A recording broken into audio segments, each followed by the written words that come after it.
Kamsin lah. Kamsin lah. Duduk. Kamsin. Shiu. Kan. Kamsin. Shiu. Kamsin. Shiu. Macam tu lah. Dia cara Jepun ni.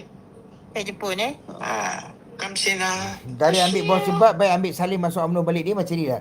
Aku takkan masuk mana-mana parti.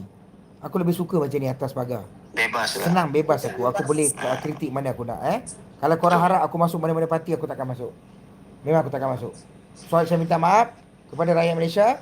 Saya Salim Iskandar, saya tidak akan masuk mana-mana parti pun. Saya hanya akan menyokong mana yang baik. Parti dalam sistem saya tak boleh masuk. Saya tak boleh. Saya ni tuan-tuan dan perempuan saya nak cerita. Saya ni kalau masuk mana-mana grup WhatsApp, saya akan kena tenang keluar. Sebab saya cakap benda yang betul. Jadi kita yang tak boleh tahan. Aku banyak grup yang masuk dulu. Kalau ikutkan grup yang banyak, ada semua grup kena tenang, terajang, tak tahan.